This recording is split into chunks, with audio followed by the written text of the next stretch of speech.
Falei aqui,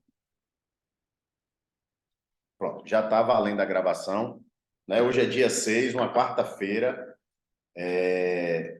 9h40 da manhã, estamos falando aqui da nossa sala de conferências da FAMUP, com uma temática que, para nós aqui, como federação, ela bate a porta, né? E aí a gente confessa, e aí o presidente George, eu como secretário executivo aqui da FAMUP, que já éramos para estar muito avançados nesse tocante, nesse assunto, e quando o Kaline, do Espectro do Saber, me procurou, com muita sensibilidade, a gente montou essa live muito rápida, assim, foi uma coisa de um pouco tempo, mas que a gente precisava fazer ainda esse ano, porque a partir do próximo ano a gente quer construir com o COSENES, com a Undime e a FAMUP, e com o governo do Estado, né, vamos dizer, debates, discussões mais ampliadas acerca desse tema, né?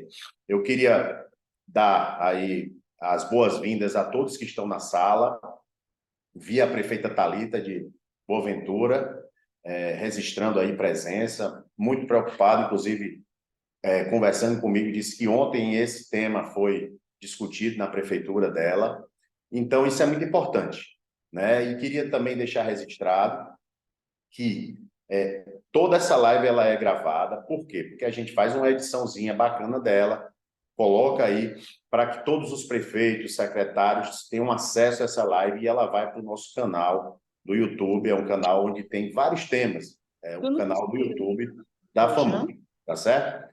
Eu não sei se entrou algum representante da Undime, mas se tiver, que se apresente, né? Eu queria, Kaline, antes de vocês se apresentarem, só que as pessoas que fazem parte aí do COSEMES possam estar aí apresentando, para que vocês também possam se dirigir a elas, né? E se tiver alguém da Undime também, que se apresente. Com as bênçãos de Deus, começamos essa nossa conversa, vai ser um bate-papo que, tenho certeza, vai sensibilizar e vai ajudar bastante os municípios da nossa querida Paraíba.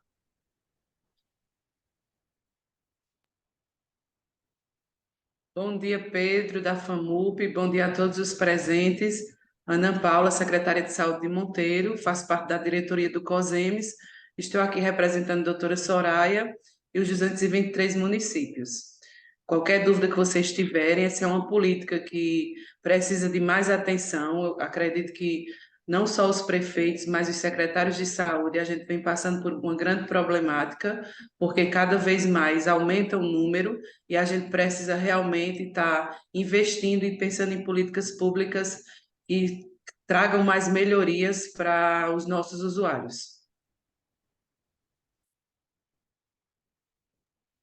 Bom dia, meu nome é Luciana, estou como assessora técnica do COSEMES e reforço a fala da nossa secretária e diretora do COSEMES, Ana Paula, que o COSEMES é um parceiro, né, nessa causa e que estamos aí à disposição.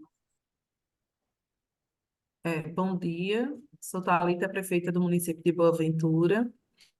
Acho pertinente, parabéns, George, Pedro,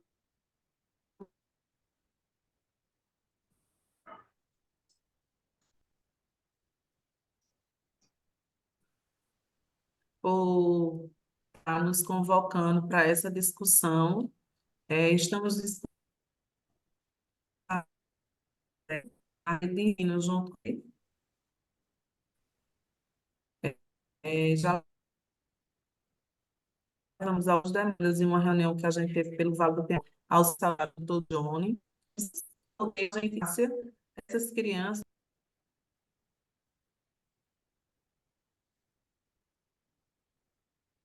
Ficou ruim, né?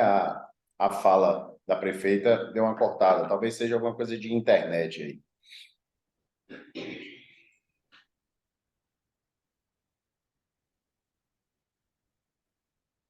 Mas, meninas, comecem, porque aí assim que Thalita voltar, ela fala, sem nenhum problema. Comecem aí se apresentando e comecem aí a nossa live. Então, bom dia a todos e todas que estão participando dessa live. Me chamo Helena Cavalcante, sou assistente social por formação, pós-graduanda em transtorno do espectro autista e sou mãe de um menino de 6 anos também, diagnosticado antes dos 3 anos com o transtorno, né? E sou diretora administrativa do Instituto Espectro do Saber e espero contribuir muito para esse momento tão importante, que é trazer esse assunto, né? Que vem, como vocês trazem nas suas falas, trazem desafios no dia a dia de cada um, dentro daquele lugar que vocês atuam profissionalmente. Meu nome é Kaline, bom dia a todos. Kaline Souza, sou mãe de uma criança de 6 anos, de 5 anos, vai fazer 6 anos, que desde 1 ano e 11 meses, né, foi levantada a possibilidade de ele ser TEA, e independente de ser ou não ser, entramos logo com as intervenções que faz até hoje, graças a Deus, tá dentro do espectro. E sou diretora comercial do Instituto Espectro do Saber, que é um instituto que nasce com a proposta de levar informações, treinamentos, cursos para toda a sociedade, para a empresa, porque eu acho que é isso que a gente precisa, né? Informação, conhecer melhor o que é o autismo, né? Ver com um olhar mais atento. Então, eu vim aqui como diretora, conversar com o Pedro, até agradecer essa grande oportunidade de estar com vocês. Falamos da missão do nosso instituto, né? Como a gente pode ajudar, auxiliar a todos os segmentos. E o Pedro, de cara, já foi, vamos tentar fazer uma live, vamos chamar as pessoas para essa pauta que é tão importante. E a gente preparou um material, a gente chamou a Bárbara, que é analista de comportamento. A gente chamou ela para que ela preparasse, faz parte da nossa equipe, para que ela preparasse um material para estar apresentando aqui para vocês. Né? Sou formada em comunicação social pela Federal, sou mãe, né, de autista e faço pós em ABA. E aí eu vou deixar agora a Bárbara falar um pouquinho com vocês. Bom dia, gente. Me chamo Bárbara. Além de mãe, tenho uma história muito parecida com a das meninas em relação ao diagnóstico precoce do filho, que auxiliou muito para o desenvolvimento dele. Procurei estudar, saber do assunto, não só para cuidar do meu filho, mas como missão de vida também, ajudar os demais. E nesse momento, acredito que a maior necessidade seja a informação ser espalhada de forma bem explicativa para todos, né? Eu sou psicóloga, pedagoga e analista do comportamento. E mãe de Té. E mãe de Té. A história é muito parecida com a das meninas também em relação ao diagnóstico precoce.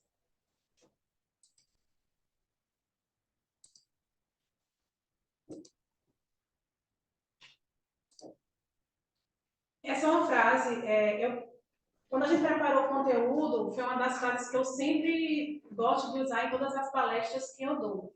Ensina-me de várias maneiras, pois sou capaz de aprender. Todos nós, seres humanos, somos diferentes e cada criança com TEA ela é única. Não existe, eu sempre falo assim de uma forma bem objetiva, não existe receita de bolo para cada criança, não é assim. Então, cada criança ela pode aprender de uma forma, se a gente conseguir olhar essa criança como ser com assentimento e com um lado também mais humano. Tem que se propor a fazer a diferença na vida de uma criança e de um adolescente com TEA também.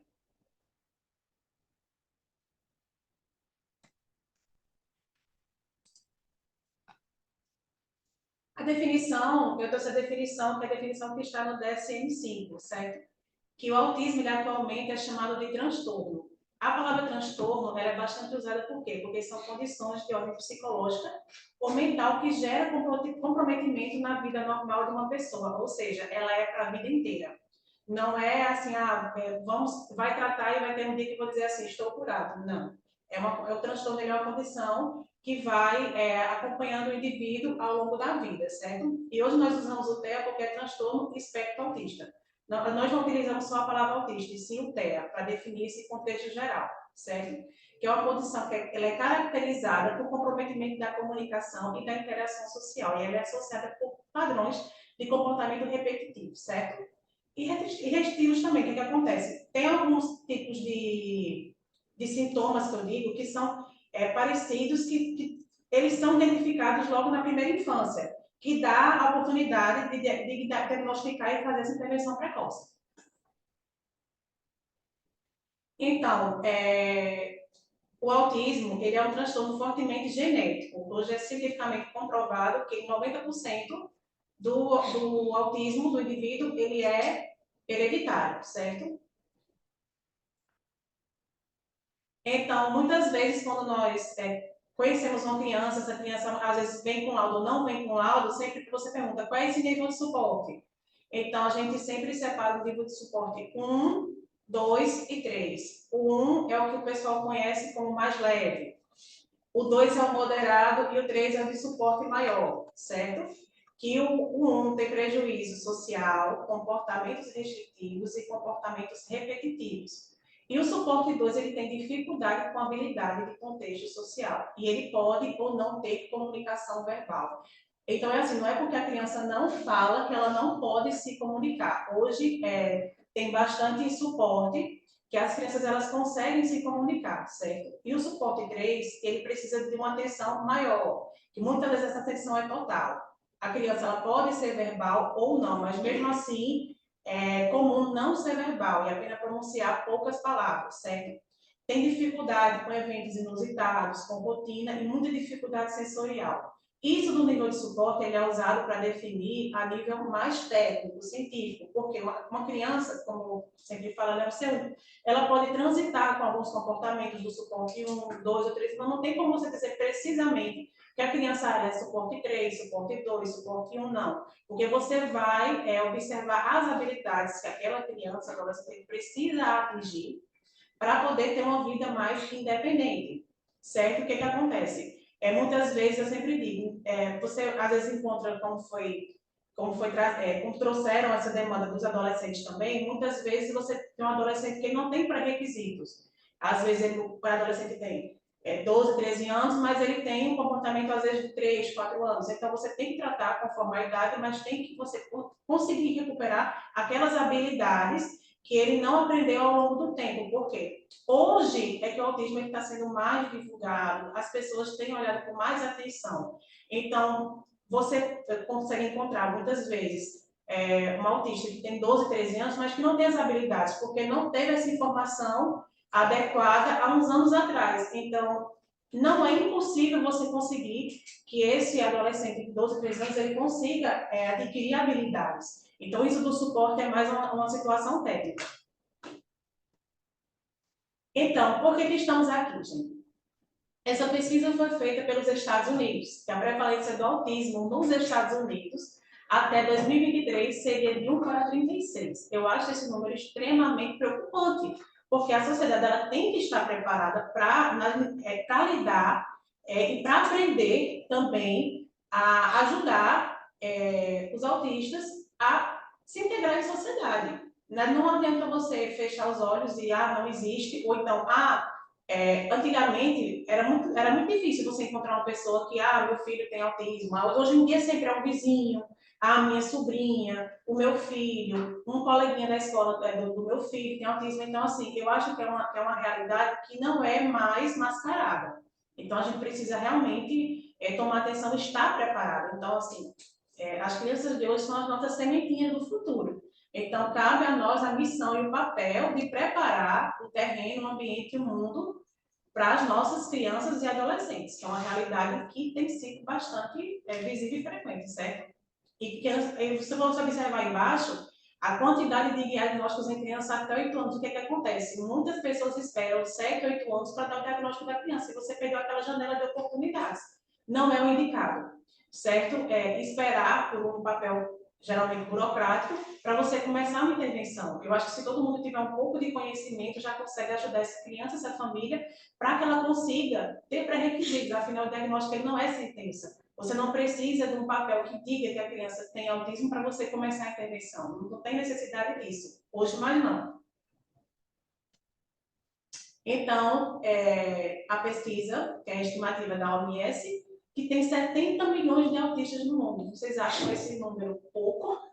Eu não acho, né? E no Brasil, 2 milhões de autistas no Brasil, sendo que os que são diagnosticados de maneira burocrática, que neuro, que psiquiatra, os laudados no caso, né?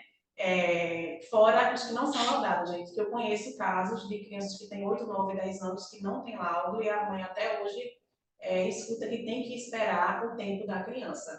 10 anos eu não acredito que seja mais tempo de esperar, né? Então, no Brasil, a estimativa, gente, é que a cada 25 crianças em 2023, uma é autista. Os dados são atualizados a cada ano, então, cada vez está funilando esse número. Então, eu vou trazer para vocês quais são os benefícios dessa intervenção precoce. Ela está ligada diretamente também à poda neural, certo? Que é uma necessidade da estimulação precoce. Eu uso muito, que a intervenção precoce faz a criança voar mais alto. É porque o cérebro das crianças, gente, eles são como esponjinhas. Então, a gente precisa aproveitar toda essa estimulação para que ela consiga aprender pré-requisitos. Então, não deve esperar realmente o diagnóstico, aproveitar essa primeira poda neural. E quais são os benefícios da intervenção precoce? Então, a neuroplasticidade é a capacidade que o cérebro tem de se moldar.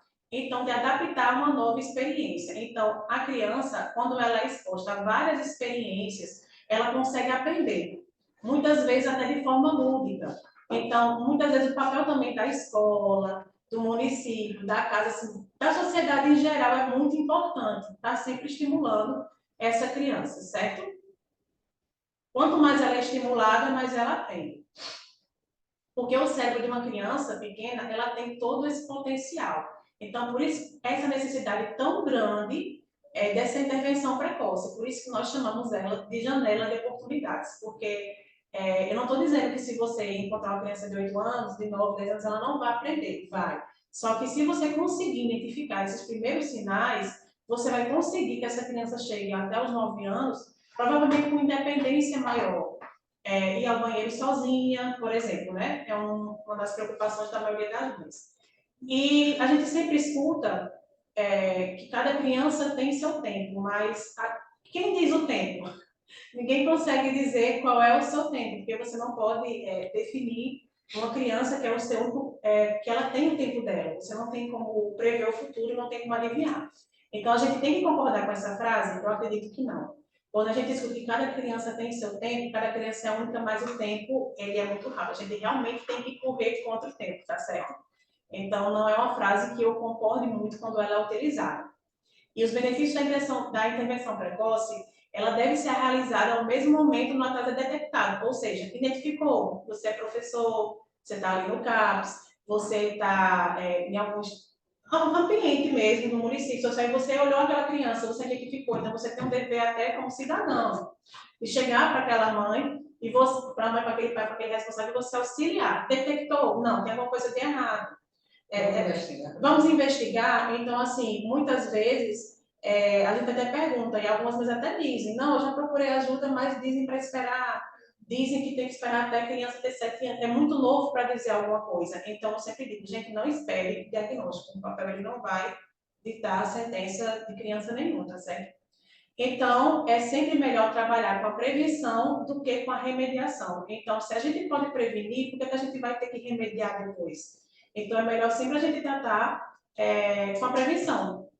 Sempre pensar, eu identifiquei, o que a gente pode fazer para auxiliar essa criança, esse ser, futuramente. Não só ele, mas um grupo de crianças, de pessoas que estão ali, que você está vendo a necessidade de você ajudar, de você intervir, de você saber a maneira correta como você deve agir. Eu acho que o conhecimento ele não deve ser limitado apenas para os profissionais. Eu acho que todo mundo precisa saber um pouco, né? E muitas vezes a gente escuta sobre o cuidador. Meu filho estuda e tem um cuidador. Isso foi um assunto que a gente conversou bastante para trazer para vocês algumas informações. Certo? No ambiente geralmente escolar, a maioria dos cuidadores, eles têm um papel de auxiliar ali, leva locomoção, leva banheiro, isso, higiene. Só que a gente precisa entender que essas crianças elas precisam de autonomia, elas precisam de independência. Então, você cuidar da criança também é deixar que ela possa voar, que ela aprenda sozinha, a escovar o dente, a cuidar de si, a ter um pouco de noção do perigo. A gente não pode, a gente tem que preparar o mundo para as crianças e tem que se preparar também para poder auxiliar essas crianças, porque o mundo é lá fora, o mundo não está restrito dentro de uma sala de terapia, dentro de uma sala de aula, dentro de um ciclo que a gente pode ter controle ou visibilidade sobre a criança. A gente tem que dar autonomia para elas terem uma independência futura, não crescer dependente, nem só do ser escolar, também do familiar, ela precisa de aprender, o famoso se virar. Então, qual é o papel do assistente terapêutico na escola? Então, o assistente terapêutico na escola, em quase todos os ambientes, é realmente esse. Trazer a independência para a criança de uma maneira atenciosa. É observar o seu lado cognitivo, o seu lado social, o seu lado emocional, entender a cultura do ambiente que essa criança está inserida para poder auxiliar na independência dela. O principal objetivo é trabalhar a independência e não a dependência. Que cuidar também é deixar livre. Eu sempre digo isso. Então, o que fazer quando aparecem os primeiros sinais do atraso de desenvolvimento? Geralmente as mães sempre levam para o CAPS, para o PSF. Então, as frases que a gente mais escuta sempre são os primeiros comportamentos, né? Meu filho não olha, parece que não me escuta, chamo pelo nome, ele não atende, está sempre no canto da parede, só pega o carrinho para girar e não brinca com outras crianças. Geralmente são os primeiros sinais mais comuns que as crianças mostram, que nasce aquele sinal de alerta.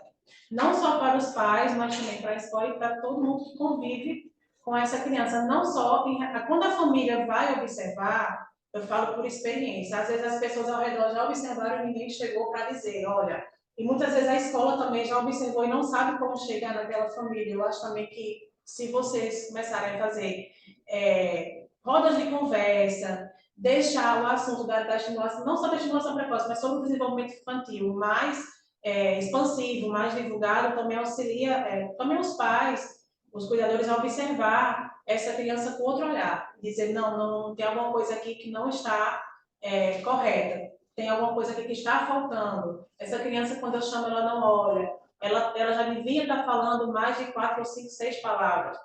Então, já é um comportamento que a gente precisa observar com bastante atenção. Então, quais são os desafios atuais que nós encontramos sempre, né? Que é a falta de capacitação dos profissionais, a falta de conhecimento, a falta de políticas públicas, a falta de intervenção precoce e falta de rastreamento visual. É isso que a gente... Inicial, de rastreamento inicial. Porque a gente precisa nivelar todos esses pontos para conseguir trabalhar não só com a criança. Eu sempre digo, não é só a criança, gente, é a família também. Porque muitas vezes a família não está pronta para receber o diagnóstico. Então, você tem que também cuidar um pouco da família, dessa mãe, que muitas vezes ela é esquecida mesmo e muitas vezes negligenciada, né? Então, eu sempre digo que a capacitação é o entendimento e o caminho e também a solução. Então, quando a gente sabe com o que a gente está lidando, enfrentando, fica mais fácil da gente encontrar a solução, encontrar respostas, né? Nós não podemos cuidar daquilo que a gente não conhece. A gente precisa estar preparado para o futuro. E o futuro a gente já está tendo uma escolha muito grande dele. E a gente precisa realmente se preparar para isso. Vocês têm alguma dúvida, gente? Então, quando a gente vê essa fala de Bárbara, é que a gente traz aqui a importância de transformar isso em política pública, mais do que uma política de governo, ser uma política de Estado, algo permanente para que venha atender todas essas necessidades. Quando a gente observa, quando a gente fala sobre autismo, existem caminhos simples para que essas famílias elas consigam identificar desde cedo. Antes de começar a gravação da live, a gente estava falando aqui sobre a caderneta, né, que o SUS disponibiliza. Quando a criança nasce, essa família tem acesso a essa caderneta, que é a caderneta de vacinação. Dentro dela tem outra parte que fala sobre os marcos de desenvolvimento, onde as famílias podem estar ali observando esses marcos. Outra frase importantíssima que a Bárbara trouxe é muito falado entre os pediatras, quando a gente vai ao PSF, não, mãe, não se preocupe, cada criança tem o seu tempo. Então, temos que deixar muito claro que essa frase ela tem que ser modificada. Não, cada criança não tem o seu tempo. E é por isso que existem os marcos do desenvolvimento. Se chegou aquela faixa etária, sua criança ela não atingiu certo marco, então ali já existe um atraso nesse desenvolvimento, que independente de laudo, como a Bárbara também trouxe, precisa de uma intervenção precoce, para que se aproveitem as janelas, para que se aproveite o momento da poda neural, porque o diagnóstico ele não vai trazer uma sentença para a vida da criança. Porém, a intervenção precoce vai fazer com que ela tenha uma vida de autonomia, né? Independente do laudo em si, do papel. Já encaminhar essa criança para estimulação, com a equipe multidisciplinar, né? A gente sabe que o SUS carece hoje em dia desse atendimento, é por isso que surgem associações que vêm para suprir essa lacuna, né? Afinal de contas, o tratamento realmente tem um custo. Inclusive, as pessoas têm... dia 20, né? Oi? Na carta? Inclusive, mesmo quem tem plano de saúde, muitas vezes tem que judicializar para ter o acesso ao que está ali no laudo, que foi predeterminado pelo neurologista.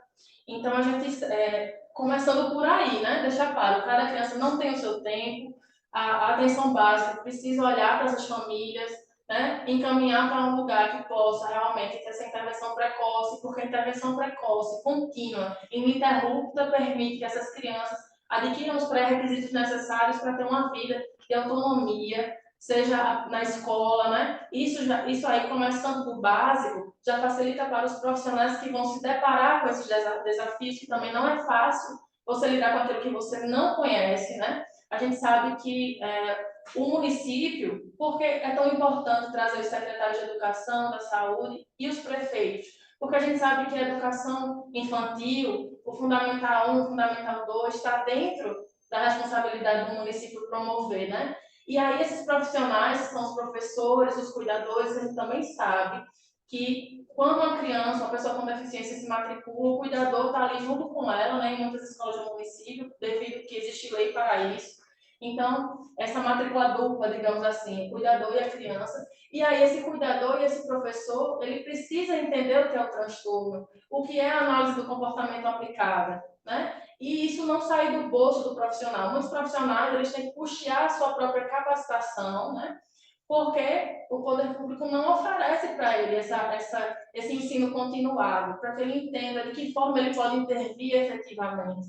E está aí a responsabilidade dentro dos municípios, os prefeitos, os secretários, né? Trazer esse investimento para que os profissionais possam se capacitar, entender o que é o transtorno, como intervir de forma efetiva, para que esse cuidador, ele deixe de ser apenas um cuidador para necessidades básicas, que é a higiene, a locomoção. A criança, o que ela menos precisa, na verdade, é isso. Quando você traz para esse cuidador o ABA, né? A análise do comportamento aplicada, a ciência, você capacita ele nesse aspecto, então ele vai ter uma intervenção muito mais efetiva, que vai trazer resultados a longo prazo. Vai se perceber que quanto melhor um assistente terapêutico, né, formado em análise do comportamento aplicada, quanto melhor ele é como profissional, menos a criança precisa dele, porque ele vai se afastando daquele suporte que ele oferece para a criança, né? Então, por isso que estamos aqui. Existem caminhos, o caminho é a informação, porque pior do que não ter informação é você ter desinformações, porque, como instituto, nós temos realmente uma equipe capacitada, são profissionais formadas, graduadas, e são analistas do comportamento, que têm esse perfil para estar levando esse conhecimento, essa informação. Nós, como instituto, temos essa responsabilidade social, né, de estar presente em vários âmbitos da sociedade, para que o conhecimento chegue até quem precisa, até quem está no fronte, porque existe até uma pesquisa que fala que as mães, e imagino que também os próprios profissionais que lidam com a pessoa que tem um transtorno do espectro autista, seja o cuidador, eles ficam num nível de pressão tão grande diante do desconhecido, que é como se eles estivessem realmente combatendo em guerra. Por isso falo em fronte, né? A gente vai realmente à frente na guerra, para que a gente possa ali contribuir de forma efetiva para que essas crianças desenvolvam suas potencialidades.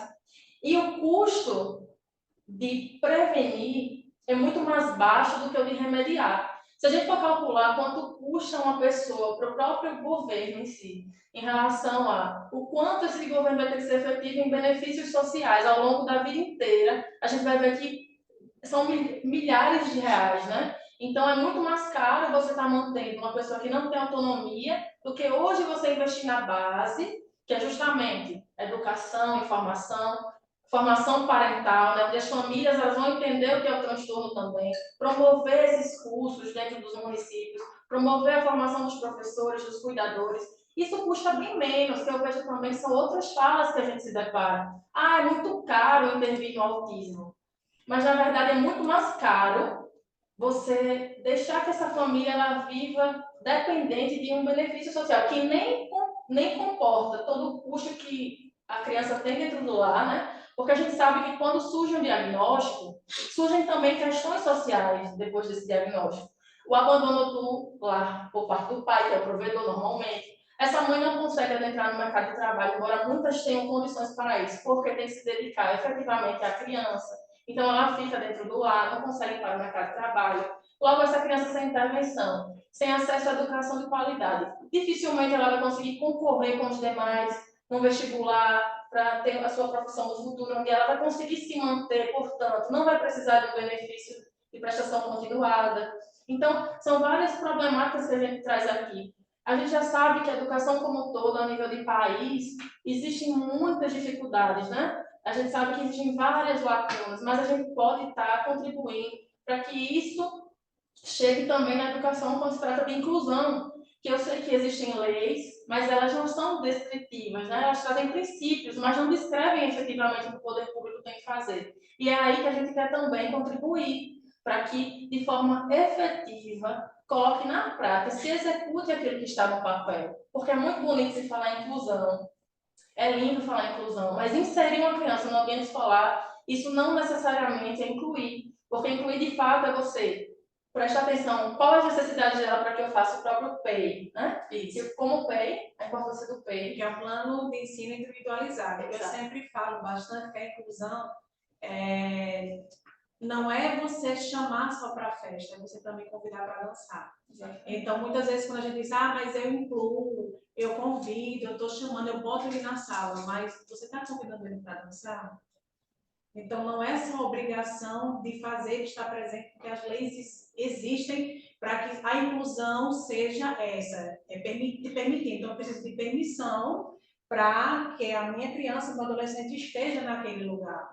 E não é só isso. É a questão de você convidar para dançar, você conseguir colocar que ele participe do contexto, que ele está sendo inserido.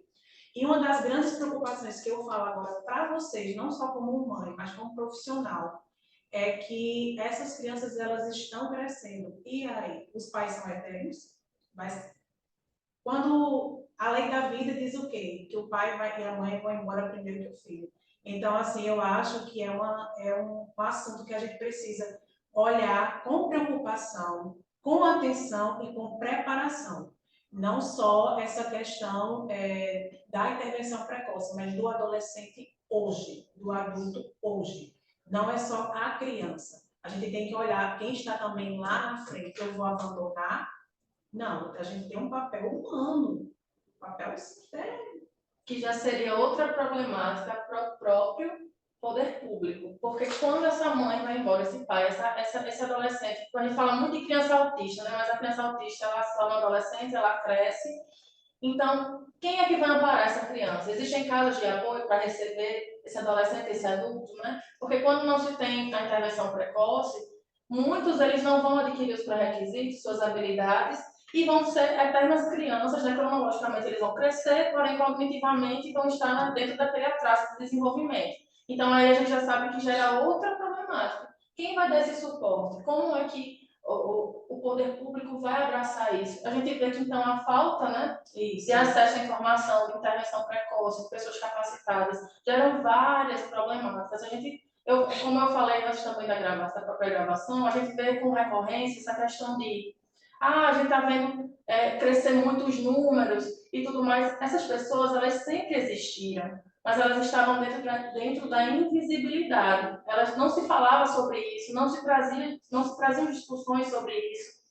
Elas estavam sendo escondidas dentro das suas casas pelo próprio preconceito da família, pelo negativismo, pelo preconceito social, os desafios que, se hoje a gente tem acesso a tanta informação, ainda está muito abaixo daquilo que é necessário para que essas crianças tenham de equipe multidisciplinar, inclusão escolar, acesso a direitos. Imagina, então, antigamente, onde existia esse tabu a respeito de aquela pessoa esquisita. Os complexos psiquiátricos estavam cheios, né? Exatamente. Provavelmente essas pessoas estavam até com suas camisas de forças, né, porque mudou a intervenção, mas a verdade era essa, né? Então, é muito triste ver que antigamente era lá que elas estavam, e hoje se fala, se trouxe para a mídia essa discussão. Estamos aqui hoje conversando sobre isso, graças a Deus, é algo que está recebendo a atenção do poder público, e a gente pode contribuir para que essa realidade ela venha de uma forma mais leve, no sentido, e aproveitando essa fala do Wesley, né?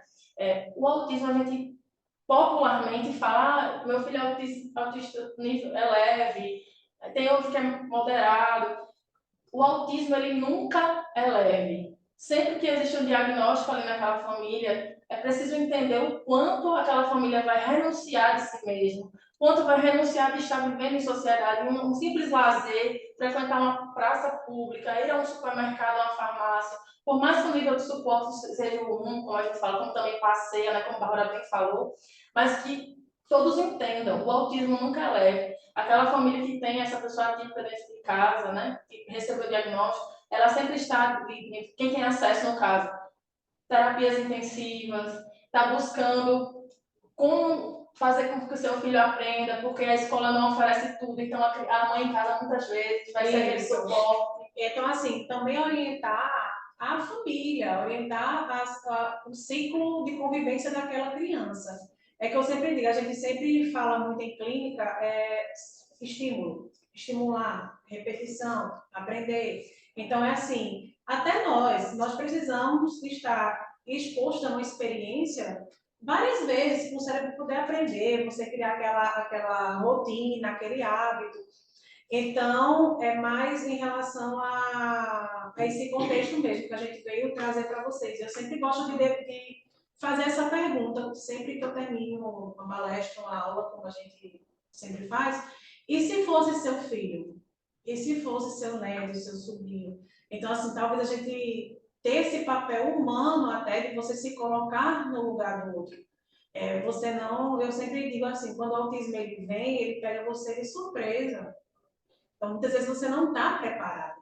E hoje, as mães das famílias que estão chegando hoje, é nosso dever também ensinar, auxiliar, levar o entendimento, porque o saber precisa ser divulgado. Então, eu não posso guardar aquilo que eu sei, ou ela guardar aquilo que ela sabe, a gente precisa ter o nosso papel humano também, de ajudar, olhar aquele ser, aquela família como ser único. Porque, assim, aquela criança, ela é o amor da vida de alguém, ela é o amor de uma família. Então, assim, aquela criança, desejada ou não na gravidez, ela foi sonhada. Você tem planos para aquela criança.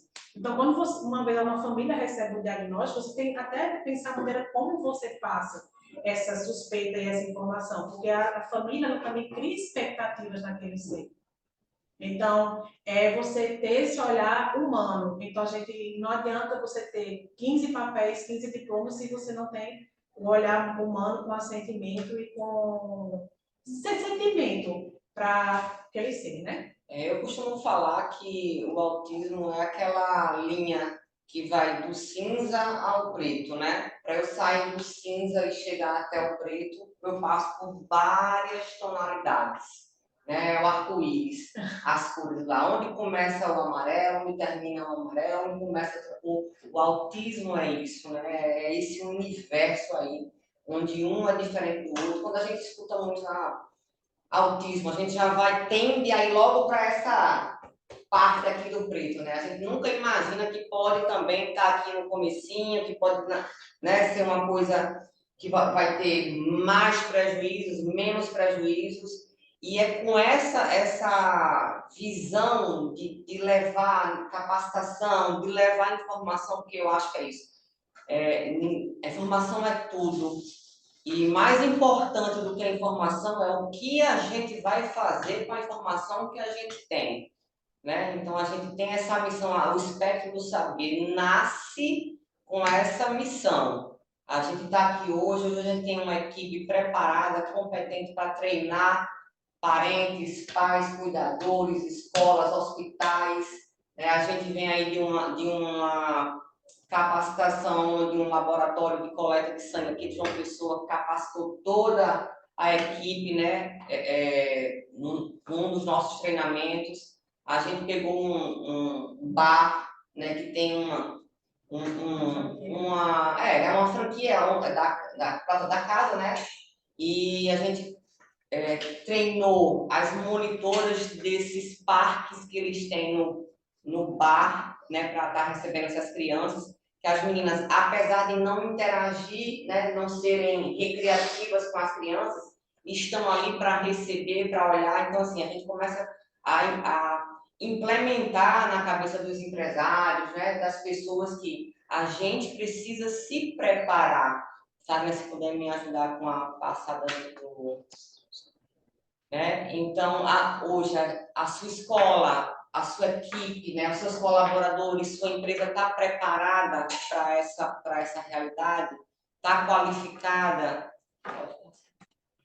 A gente vem hoje como a gente já falou, né, com a equipe profissional, a gente está querendo uma palestra sobre seletividade alimentar. Então, nós temos lá a profissional para poder capacitar, treinar. A gente tem Bárbara como analista de comportamento, outras e outras, temos Tony. Então, hoje a gente consegue atender, né, essa demanda que ainda está só no comecinho, né? A gente precisa muito do apoio de vocês, né? A gente realmente precisa incorporar, né? A gente que está, eu acho que cada um aqui está no seu devido lugar, onde Deus nos colocou, não é por acaso. A quem é muito dado, muito será cobrado. Então, a gente tem realmente, como Bárbara, ela fala, uma missão como humano, como profissional, como mãe, como pai, em se preparar e levar isso para essas crianças, porque, como a gente fala, né, a criança de hoje é o adulto de amanhã. E então a gente traz aí o Espectro do Saber com várias modalidades de cursos, de treinamentos, que a gente pode ir até onde vocês estão.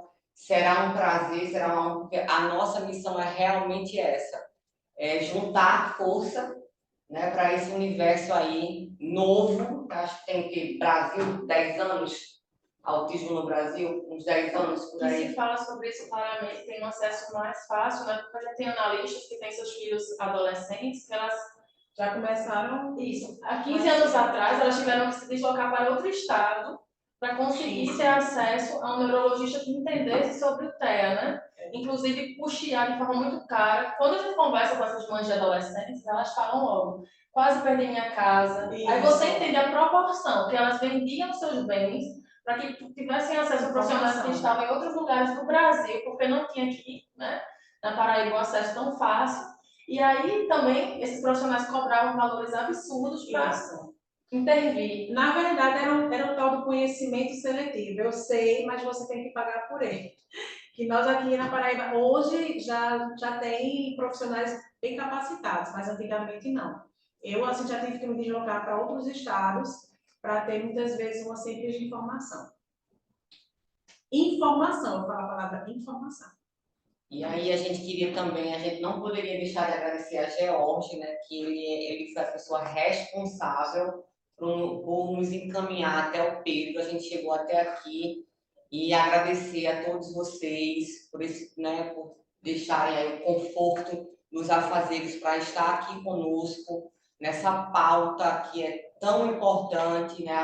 Nós somos mães de crianças e a gente quer compartilhar, a gente tem uma missão, a gente sabe da importância que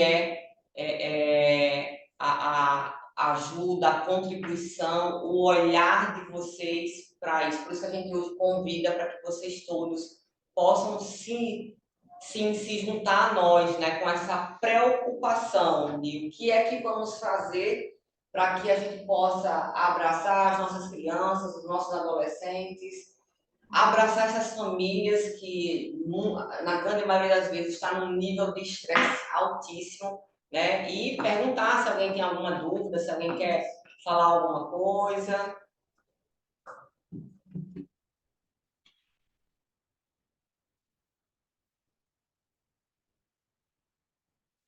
Pedro está no seu comando, viu?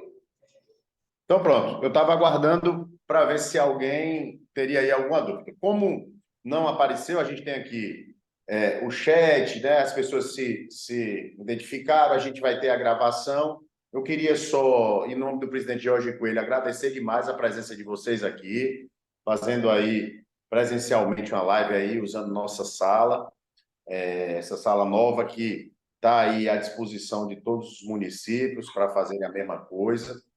E dizer que vamos construir, Kaline, junto com vocês, com todas vamos dizer, os órgãos, federações, parceiros da nossa federação aqui, um trabalho a partir de 2024 diferenciado nessa área para poder ajudar os municípios aí de forma, como é que chama? Mais assertiva, de forma mais correta, para que, na verdade, aqueles que mais precisam sejam, vamos dizer assim, assistidos. Eu estou vendo que Lídia colocou aí qual o contato para marcar uma capacitação. Vocês podem colocar, bota aí no chat aí o telefone de Kaline. 8870-8184. Pronto. E aí é bom que fique esse número registrado para qualquer outra pessoa que quiser entrar. Mas lembrando mais uma vez, Lídia, todo esse material vai ser disponibilizado, né, com essa parte que elas escreveram, que tem todos os dados para todos vocês. Aí, prefeitos, prefeitas, secretários, né, esses participaram da nossa... Vai ficar, tá lá no nosso YouTube, nossos canais, na rede social, sem nenhum problema, tá certo? Então, um forte abraço a todos vocês, né? Muito obrigado de verdade, fiquem com Deus e até a próxima. Pedro? Oi. Ana Paula, diretora do COSEMS, ela levantou a mão, acho que ela quer fazer alguma fala. Então, perfeito. Ana Paula, contigo a palavra. Só agradecer as palavras, mas é muito importante cuidar do cuidador. Nós aqui em Monteiro fizemos reuniões com as mães do nosso serviço do Centro de Reabilitação e marcamos uma capacitação, porque, na verdade, nós não sabemos realmente lidar, nós não temos conhecimento suficiente. Enquanto gestora, estou como secretária de saúde, sou enfermeira também, e nós temos dificuldades, tanto os profissionais como os cuidadores, de lidar com algumas situações. Então, nós marcamos uma capacitação aqui de 3 dias, com Monique, não sei se vocês conhecem, que foi inclusive uma mãe que solicitou depois dessa reunião, e formamos um grupo aqui com as mães, com psicólogos, que elas sentem essa necessidade dessa escuta, e tinham dificuldade em algumas marcações, e nós formamos um grupo específico, e inclusive vou levar essa experiência para o COSEMS, passar na reunião, que é muito importante fazer essa escuta com as mães, fazer esse cuidado maior e melhor com as mães. Nós aqui atendemos toda a região, os 17 municípios, acredito que são 6 centros de reabilitação na Paraíba, e aqui em Monteiro nós temos mas temos muitas dificuldades com profissionais, com fonoaudiólogos,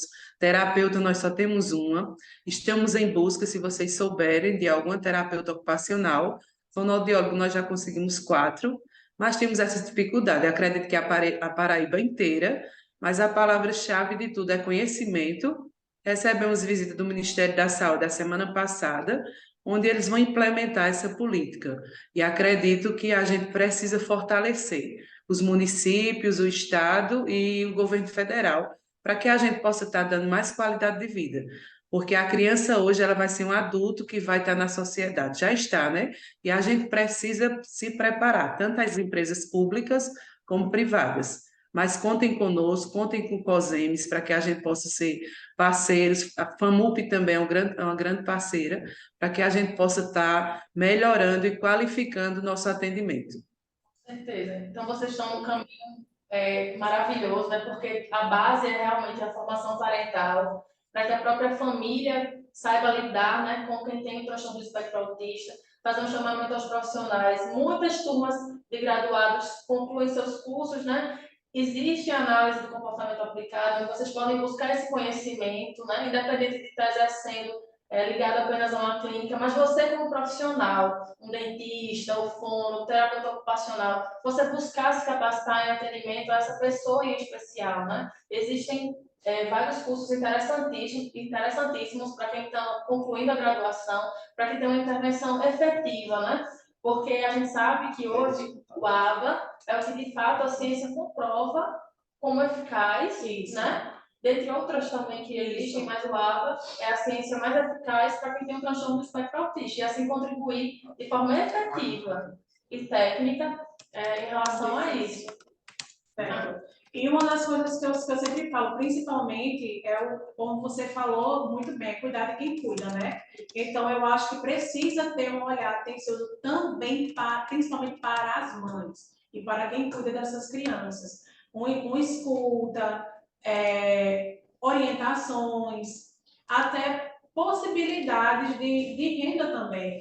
Porque, às vezes, as mães elas também querem voltar para o mercado de trabalho, elas querem trabalhar, elas querem ter também o dinheiro delas, né? Então, hoje eu falo para vocês, às vezes eu viajava muito pelo interior também de forma autônoma para poder ajudar algumas famílias. E hoje muitas mães, de há 2, 3 anos atrás, elas são assistentes terapêuticas hoje em dia.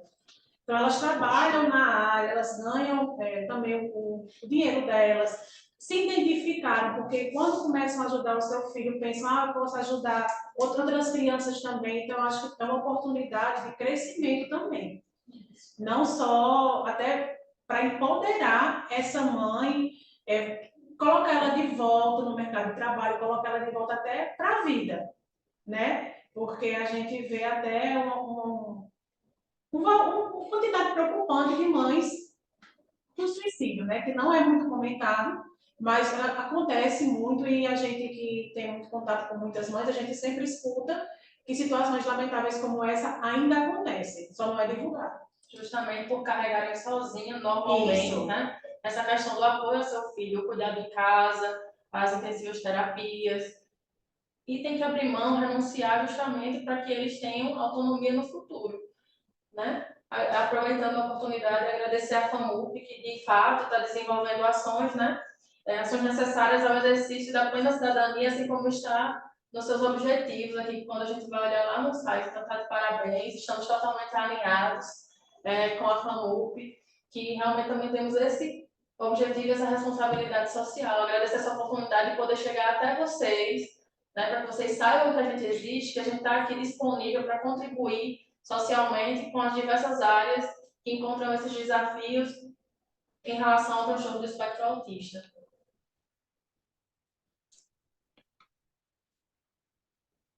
Então, perfeito, gente. No chat tiveram mais algumas identificações, tá certo? E queria mais uma vez agradecer a presença aí do COSEMES, agradecer a presidenta Soraya, que sempre é uma parceira.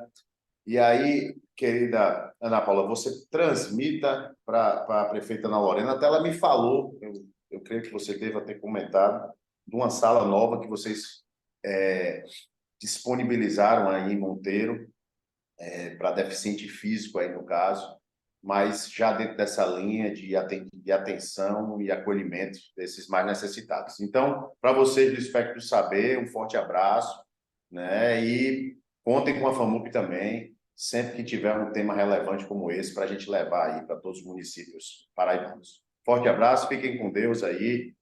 E aí a gente já pode, né? Que chegou dezembro, a gente já pode falar boas festas e ano novo, né? Todo mundo desejando isso aí já do começo aí, no mês de dezembro, para que a gente tenha um 2024 aí ainda melhor, tá certo? Fiquem com Deus. Nós quem agradecemos.